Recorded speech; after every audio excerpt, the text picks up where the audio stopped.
Dans le cadre de la 10e édition de la Semaine économique de la Méditerranée, ayant pour thème cette année le numérique pour une Méditerranée connectée, les rencontres euro-méditerranéennes du crowdfunding organisées par Pop Finance poursuivent pour la 3e année cette volonté sur ce bassin de proximité d'y favoriser l'essor d'un nouveau paradigme économique. Imaginer la finance participative de demain, libérer les circuits courts et l'intelligence collective. Le plateau qui va suivre fera le point sur la législation du crowdfunding, animé par Patrick Lecamus, fondateur de Pop Finance, et avec comme invité Alexandra Béard, associée fondateur chez Akeos Société d'avocats, Fatma Atia, avocate à Tunis, Thierry Granier, professeur de droit des affaires à Aix-Marseille Université, et enfin Martin Burus, représentant de Raisers, la plateforme de crowdfunding européenne. Alors Alexandra, est-ce que les entreprises que vous accompagnez vont pouvoir bénéficier de cet assouplissement dans le crowdfunding en capital, de la manière dont on émet des titres auprès du public?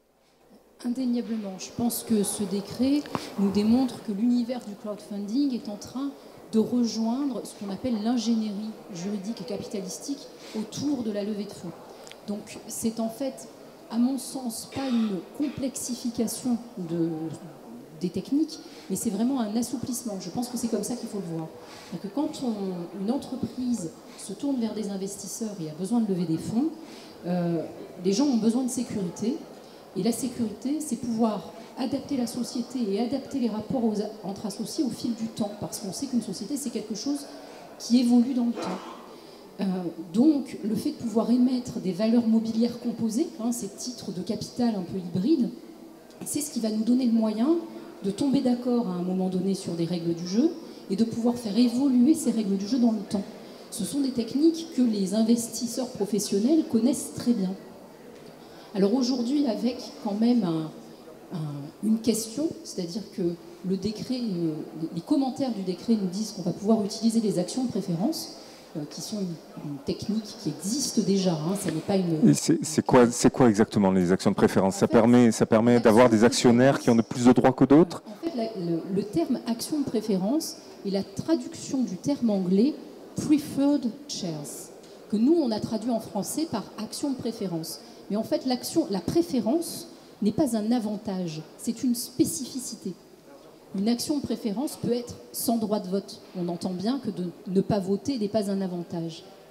Mais c'est le commentaire du texte qui nous le dit, c'est pas le décret. Donc aujourd'hui, on n'est pas certain, une semaine après sa publication, de savoir exactement si on va pouvoir utiliser cet outil à plein, ce qui, à mon avis, serait souhaitable. Parce que si on prend un exemple très concret, je fais rentrer des investisseurs dans mon capital, ils sont bienvenus. J'ai peut-être besoin d'anticiper de manière stratégique la façon dont le droit de vote va se gérer dans mon entreprise. Parce que je fais du crowdfunding aujourd'hui, mais je ferai peut-être une levée de fonds demain. Et donc je vais être dilué, je vais perdre du droit de vote. C'est mathématique. Peut-être que si mes actionnaires, dans le cadre du crowdfunding, n'ont pas de droit de vote, je me protège pour le prochain tour de table. Et alors, quel est l'intérêt pour les gens qui contribuent, pour les contributeurs, les investisseurs en crowdfunding? S'ils ne votent pas? Oui. Alors, on peut compenser ça par d'autres droits. C'est toujours une question de négociation, au final. Donc, on peut leur donner des droits d'information renforcés, des droits d'observation dans certains organes de la société. En fait, des droits à dividendes plus importants, des droits financiers plus importants, la garantie d'un rachat. C'est du donnant-donnant, donc on enlève le droit de vote, c'est un avantage parce qu'après ça devient très compliqué à gérer, et notamment dans le temps, si j'ai bien compris. C'est le deuxième tour de table, en fait, après le premier qui sera celui en crowdfunding. Il y aura éventuellement un deuxième tour de table, des fonds d'investissement qui investiront plus. Alors pour donner de manière plus concrète à nos auditeurs et aux gens présents dans la salle, c'est quoi les levées de fonds? Tout à l'heure quand on préparait, vous disiez qu'on avait des levées de fonds qui se faisaient facilement jusqu'à 300 000 euros, c'est ça? Et puis que après c'était plutôt l'introduction en bourse, et le crowdfunding, c'est on remplit un peu le trou dans la raquette et vous accompagnez en crowdfunding des sociétés pour des levées autour de 500 000 euros. Est-ce que j'ai bien compris? Alors, en fait, une levée de fonds, c'est l'opération par laquelle une entreprise va chercher de l'argent pour pouvoir financer son projet. elle va le faire sur une technique juridique qui est d'ouvrir son capital, d'augmenter son capital. Donc, de venir renforcer ses fonds propres. On fait une augmentation de capital quand on ouvre son capital dans le cadre du crowdfunding. On le fait quand on lève 5 millions d'euros ou 15 millions d'euros. C'est le même procès verbal d'assemblée générale. Bien sûr. Peut-être que le chef d'entreprise se pose plus de questions en amont quand il va lever 15 millions qu'il ne s'en pose a priori quand il imagine qu'il va faire du crowdfunding, alors qu'il y a plein de questions à se poser aussi. Donc il y aurait pas encore la culture et donc il y a besoin de plus accompagner, de plus préparer. C'est ça le métier de votre cabinet, c'est d'accompagner les gens pour qu'ils préparent juridiquement bien une levée de fonds en crowdfunding? En fait, il faut être au clair avec sa stratégie. Je pense qu'on parlera peut-être de stratégie, marketing, visibilité, etc. Bien sûr. Mais il faut être au clair avec sa stratégie juridique. Où est-ce que je veux aller? Qui sont mes parties prenantes? Quelle est ma vision de la gouvernance? Est-ce que j'ai de la propriété intellectuelle dans mon entreprise? Qu'est-ce que j'en ai fait? Est-ce que je sais que j'en ai? Est-ce que je l'ai protégé? Tout ça, ce sont des questions qu'il faut se poser bien avant. C'est une question que je vous reposerai après, parce que c'est une question importante par rapport à la logique même du crowdfunding, qui est une grande campagne de marketing, et là on dévoile énormément de choses. Quelle est votre expérience, vous, sur la plateforme Risers? Est-ce qu'il y a un accompagnement sur les entreprises qui veulent faire des levées de fonds pour justement encadrer cette question de qu'est-ce que je dévoile, qu'est-ce que je ne dévoile pas? Est-ce qu'il y a des projets qui viennent vous voir et à qui vous conseillez du coup de ne pas faire de crowdfunding, par exemple? Si vous voulez, sur Risers, aujourd'hui, on est accrédité auprès de l'autorité des marchés financiers français, qui nous a délivré le statut de CIP, de conseiller en investissement participatif. On a tout un processus de sélection qui rentre en compte pour sélectionner les projets les plus aptes et les plus fiables à pouvoir faire une campagne de crowdfunding. Si vous voulez, depuis notre création en janvier 2014, on a lancé notre activité en janvier 2015, on a reçu approximativement 1250 projets, on en a accepté 24. Ah, c'est pas beaucoup. Non, c'est pas beaucoup, parce que, étant donné que c'est de l'investissement au capital, comme Alexandra le disait, ça reste un investissement risqué et on se doit de proposer à notre communauté des sociétés qui ont un vrai potentiel de croissance avec une légitimité relativement importante. Mais par rapport au sujet qui est que ce sont des entreprises qui ouvrent leur capital, qui délivrent énormément d'informations. Alexandra parlait de protection de propriété intellectuelle. Comment vous opérez? Est-ce qu'il y a des cadres, au-delà du cadre juridique, des conseils que vous donnez sur cette protection? Alors nous, bien sûr, on associe toute cette casquette de consulting et de consultant pour les sociétés. C'est évident que toutes les sociétés ne peuvent pas dévoiler toutes les informations stratégiques qu'elles veulent mettre à bien pour éviter que les concurrents puissent les copier. Mais encore une fois, dans une campagne de crowdfunding, quand vous recherchez des investisseurs, le plus vous pouvez en dire, le mieux c'est. Parce que le plus vous allez pouvoir attirer les investisseurs derrière. Donc en termes de brevets et de propriété intellectuelle, si les brevets appartiennent à la société, c'est mieux. Si vous pouvez les communiquer, c'est mieux. Et en termes de propriété intellectuelle aussi. Thierry, dans l'article, vous réinsistez à nouveau sur une chose qu'on a déjà beaucoup entendue, c'est la protection des contributeurs, des investisseurs. Donc là, on parlait de protéger la société par rapport à ses savoir-faire spécifiques et face à la concurrence. Il y aurait un risque donc de trop dévoiler de choses parce qu'il faut dévoiler à ses futurs investisseurs. Et là, c'est très très public le crowdfunding. C'est un des paradoxes de la levée de fonds en capital avec cette technique. Mais la protection des investisseurs, on est passé de 1 000 à 2 000 euros. Pour rappel, la limitation est une limitation pour des investisseurs non reconnus comme non qualifiés. Et pourquoi est-ce qu'on a limité à aussi bas un investissement? Alors, attention, quand j'ai dit on est passé de 1 000 à 2 000 euros, c'est pour les intermédiaires en financement participatif qui font du prêt. D'accord. En ce qui concerne les offres de titres, il n'y a pas de limitation. Sauf que le projet, en ce qui concerne les émissions de titres, aujourd'hui est passé, enfin le montant du projet est passé de 1 million d'euros par année à 2,5 millions. Mais vous pouvez acheter des titres à hauteur d'un volume assez important. Et c'est vrai qu'en ce qui concerne la protection des investisseurs, si on regarde l'histoire de l'offre de titres au public, elle est jalonnée de scandales. Donc, il faut quand même mettre en place un système qui va protéger l'investisseur. Et la solution qui a été retenue dans le cadre du financement participatif, c'est la limitation quand même du projet 2,5 millions et 2, la surveillance par un régulateur, l'autorité des marchés financiers. Alors, petite question, moi 2,5 millions, j'ai vu dans l'ordonnance Macron qu'elle était réservée au projet de transition énergétique. Dans le projet de loi Macron, mais dans le décret, c'est pour tous les projets. Pour tous les projets. Donc, pour tous les projets, bonne nouvelle depuis le 24. Depuis le 28 octobre. Depuis le 28 octobre, pardon pour l'erreur de date.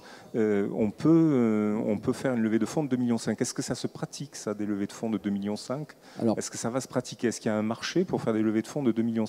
Alexandra, toutes les entreprises que vous accompagnez, vous sentez qu'il y a ce besoin-là? Alors, nous, ce que l'on voit, c'est le trou dans la raquette dont on parlait tout à l'heure.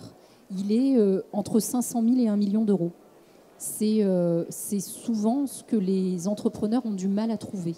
Donc je pense que le fait que le crowdfunding soit plus souple, soit plus généralisé, participe à ce besoin. Et on parle bien du crowdfunding en capital, voilà, de toute façon. De trouver du financement sur ces montants-là pour les entrepreneurs.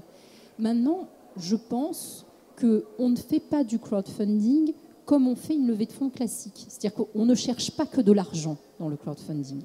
Et donc se pose la question de savoir, mais ça c'est peut-être Martin qui va nous le dire, est-ce qu'on a intérêt à avoir peu d'investisseurs avec des montants élevés en crowdfunding? Peut-être pas, parce que c'est plus une foule.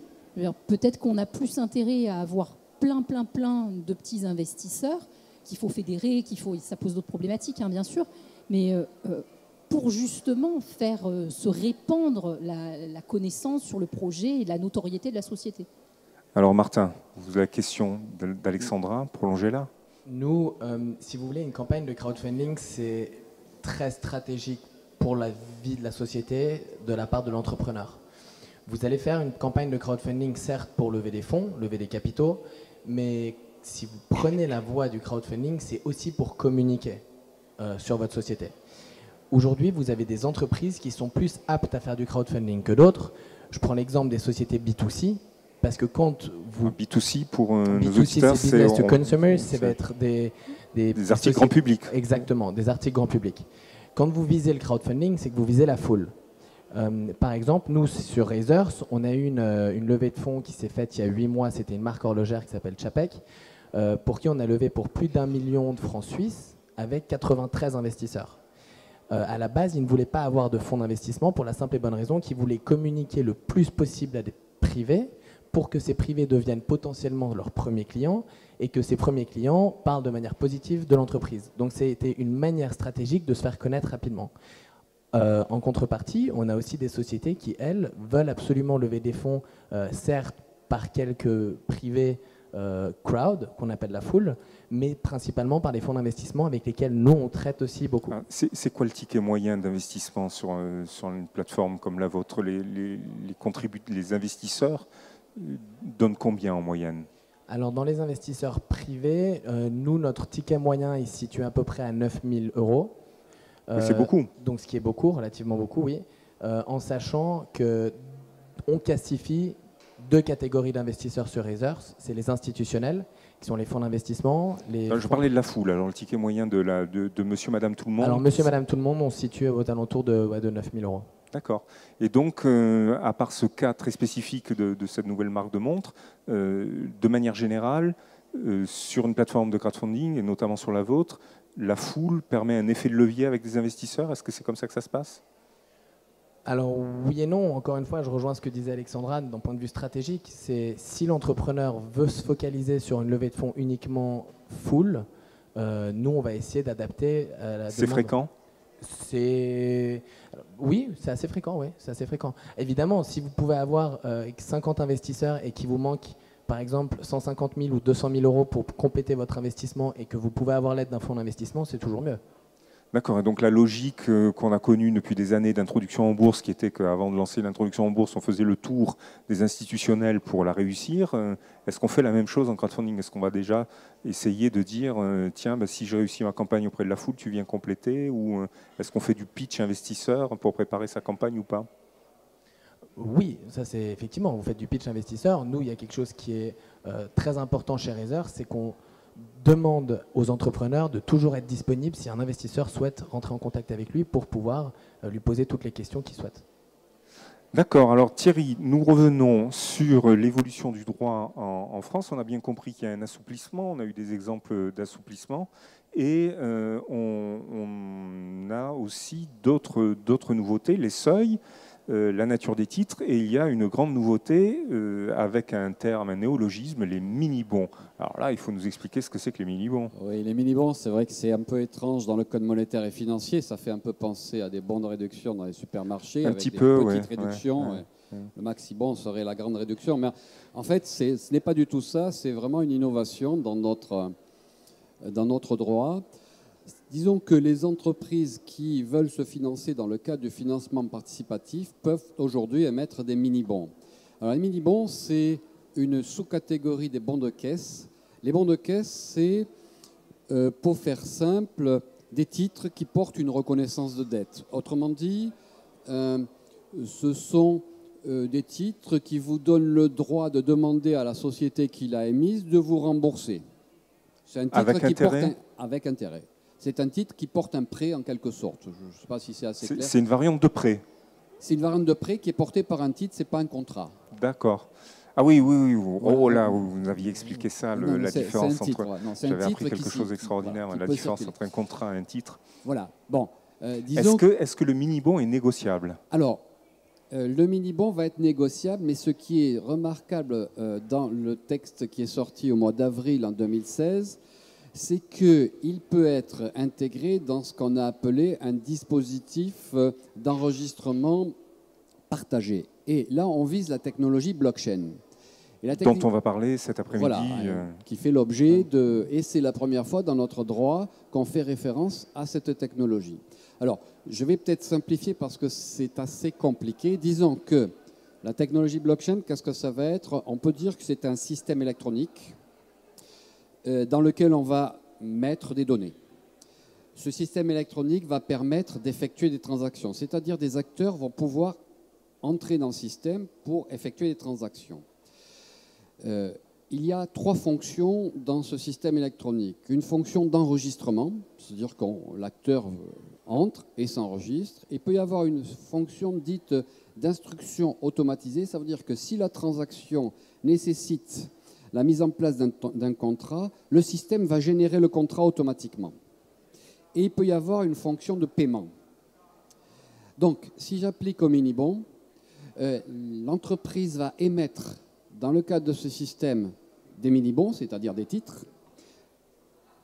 Ça va jusqu'à présent, oui. Très bien. Des titres. Très bien, très bien. Et ces titres vont pouvoir être cédés, c'est-à-dire vont pouvoir être échangés par d'autres acteurs qui vont vouloir acheter ces titres.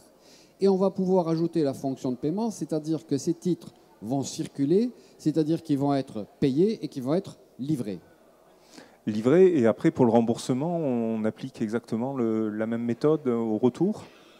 C'est-à-dire pour le remboursement? Le paiement. Le paiement, oui. C'est-à-dire qu'une personne va entrer, va dire « je veux un mini-bon », on va lui transférer le mini-bon et elle donnera l'argent pour...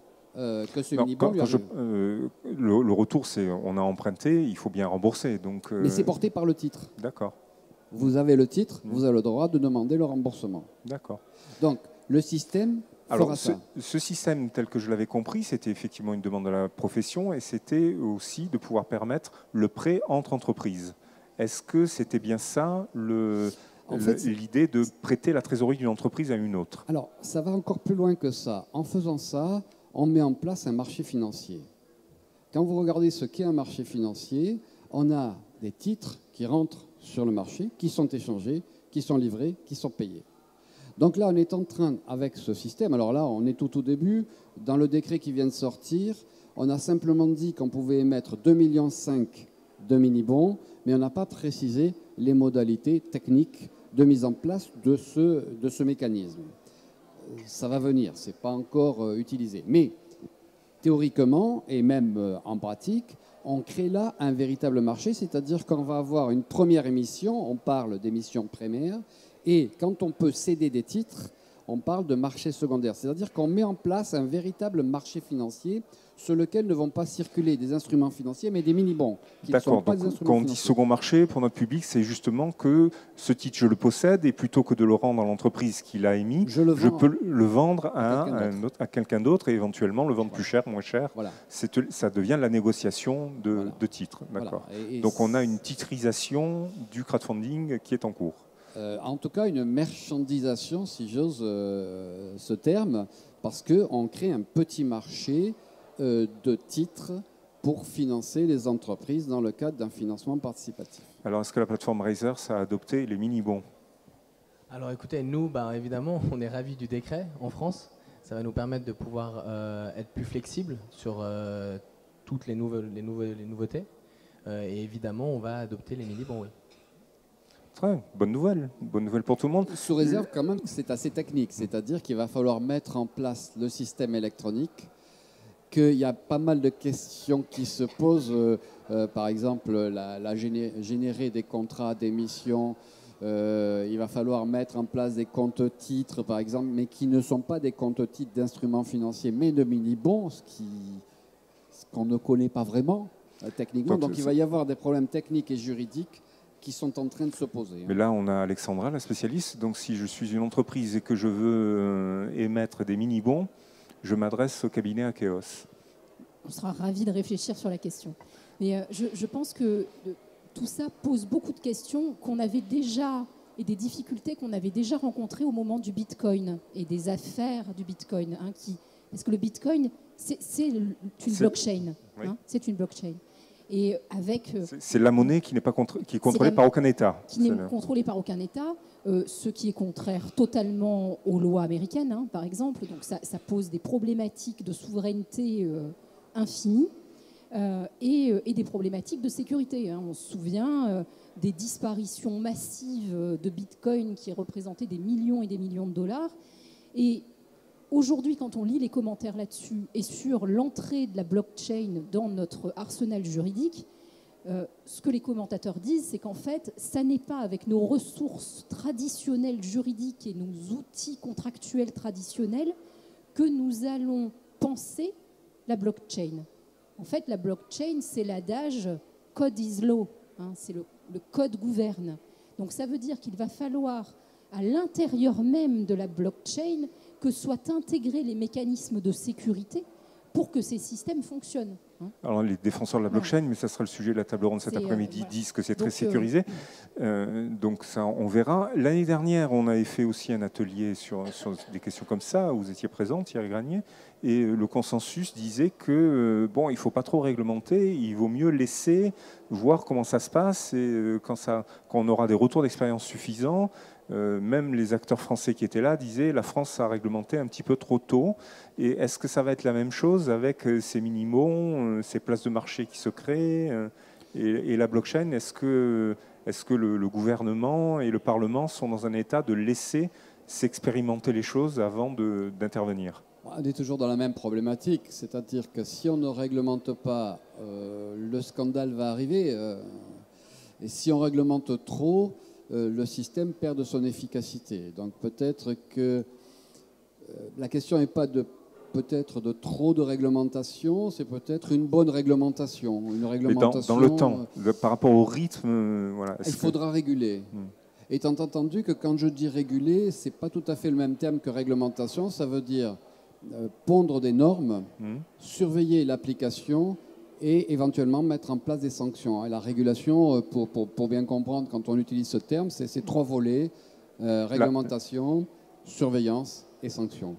D'accord. Donc c'est très différent de ce que fait le Parlement et le gouvernement. Ce sont des organismes de régulation du type l'autorité des marchés financiers qui vont devoir... Disons qu'on peut avoir un cadrage législatif et réglementaire, un accompagnement du régulateur et évidemment une formation du régulateur qui s'intéresse d'ailleurs pas mal au financement participatif et au FinTech, puisqu'il y a des départements dédiés maintenant à la FinTech. Et Je sais que l'installation d'une plateforme de crowdfunding, vous l'avez peut-être expérimenté en demandant une inscription à l'ORIA, c'est suivi quand même de très près parce qu'avant de pouvoir s'inscrire, il faut quand même aller voir l'autorité des marchés financiers qui regarde le dossier avec une très grande rigueur. Enfin, alors, puisqu'on parle de réglementation et de régulation, Fatma Atia, vous avez rejoint ce plateau parce que vous suivez depuis 3 ans déjà les rencontres Euroméditerranée crowdfunding. Qu'en est-il donc de la réglementation tunisienne? Va-t-elle évoluer? Et vous faites une thèse sur le sujet, si j'ai bien compris. Dites-nous un mot du cas de la Tunisie. En fait, la Tunisie, elle est aux toutes premières phases au niveau de la découverte déjà du crowdfunding. Et on commence déjà à parler de la réglementation justement, mais ça fait pas trop longtemps quand même. Hein. Donc la Tunisie et les Tunisiens en général, ils commencent à découvrir le crowdfunding. C'est pas très connu, mais il y a des plateformes qui veulent s'installer. Et il y a une demande justement pour les startups et tout. Alors aujourd'hui, les plateformes que je connais sont des opérateurs des plateformes de droit français et qui opèrent en Tunisie. Justement. Mais ils fonctionnent sur des projets tunisiens, mais il y a toujours des difficultés. Et il y a des problèmes au niveau du transfert d'argent, tout ce qui est paiement électronique. Parce que c'est en euros, donc en général c'est la diaspora qui finance, c'est pas les Tunisiens basés en Tunisie. Donc oui, ça existe, mais timidement, je dirais. D'accord. Et ce qui existe aujourd'hui, c'est le crowdfunding de dons avec contrepartie. Il y a aussi des solutions de prêt et d'investissement en capital. Non, c'est surtout sous forme de dons. Surtout, il y a des projets, mais c'est surtout sous forme de dons. Et je dirais peut-être que c'est une forme je dirais entre guillemets, la commercialisation du produit à travers le don. Donc Donc c'est un recours particulier qui existe, qui est une très bonne chose, consiste à prévendre avant de fabriquer, par exemple.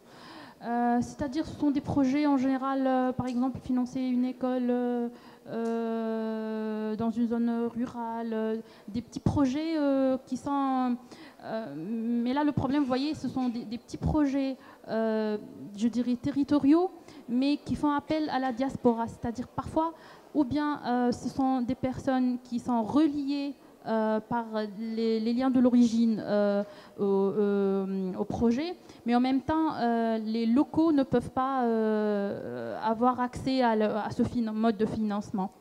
D'accord. Donc, et là, aujourd'hui, du fait de ce succès-là, le gouvernement tunisien envisage de s'intéresser de plus près, comme le gouvernement marocain, par exemple, le fait en ce moment. Justement. La semaine dernière, justement, on a eu un forum également sur le crowdfunding à Tunis.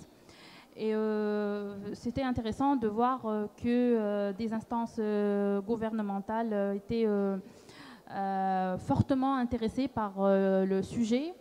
On a eu le gouverneur de la Banque centrale, on a eu le ministre des Finances. Et on est en train de discuter sérieusement d'une réglementation du crowdfunding en Tunisie. Et ça va peut-être être pour les prochains mois. On a une perspective 2017, une réglementation. Peut-être.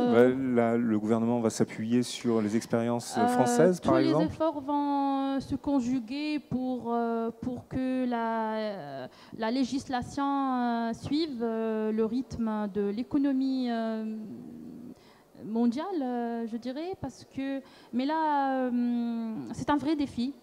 C'est un vrai défi parce que il ne suffit pas juste de préparer un projet de loi et de passer déjà le texte sans pour autant ne préparer tous les éléments qui vont stimuler la prolifération et le succès. Parce que déjà, on a... Et là, pour le succès, des fédérations d'entreprises comme la Connect peuvent aussi avoir un rôle là-dessus. Justement, le projet est appuyé par la Connect. D'accord. Donc c'est la fédération des chefs d'entreprise tunisiennes, hein, c'est ça, la Connect? Oui. D'accord. Mais je dirais du succès, je parle en fait sur du crowdfunding, on fait appel à la foule.